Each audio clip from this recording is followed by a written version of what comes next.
in Azam City. You're watching One TV News Channel. One TV News Channel. Serving you with information, news, sports, and public affairs. One TV News Channel. One TV News Channel. Serving you with love. Ang telebisyong pangmasa. One TV News Channel. One TV News Channel.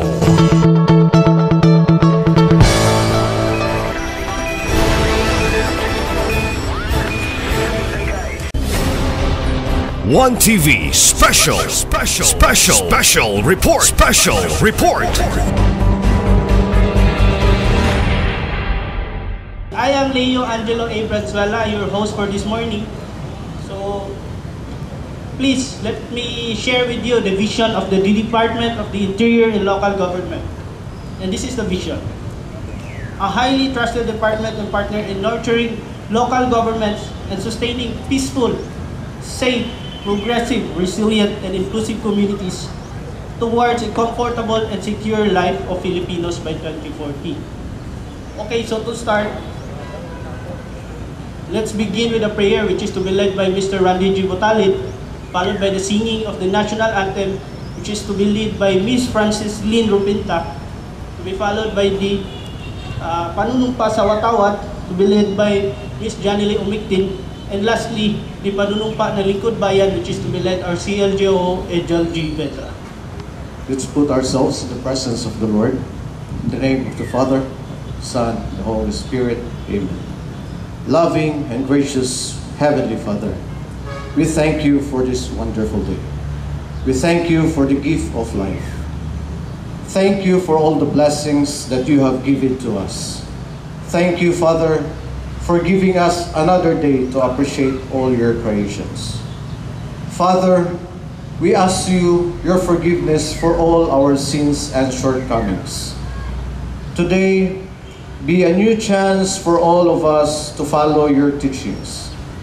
Guide and send your thousands of angels to protect our families, Father God. May our children and loved ones be in good condition while we are away. Lord, we pray for our leaders. Grant them, Father, with your heavenly wisdom. Help them to lead and govern with integrity, and always give them the strength to do what is right for the benefit of everyone.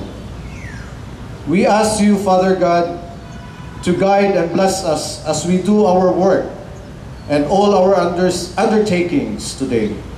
May we find pleasure in serving the people because we know that by serving them, we are serving you.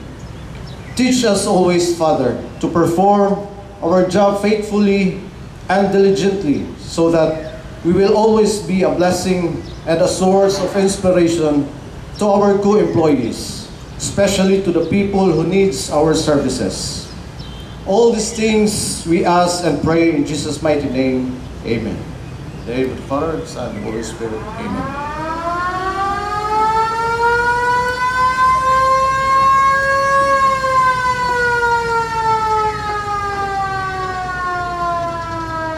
Mga kababayan, ang pambansang awit ng Pilipinas.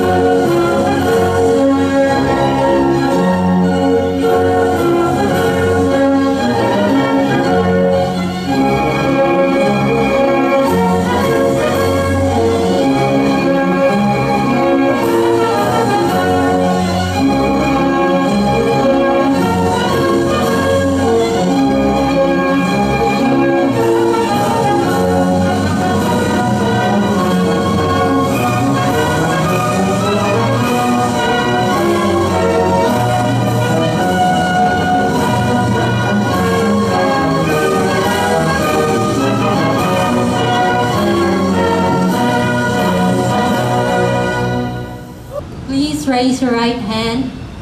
Panunumpa sa watawat ng Pilipinas. Ako ay Pilipino. Buong katapatang nanunumpa sa watawat ng Pilipinas at sa bansang kanyang sinasagisag ng may dangal, katarungan, at kalayaan na pinakikilos ng sambayanang makadiyos, makatao, makakalikasan, at makabansa.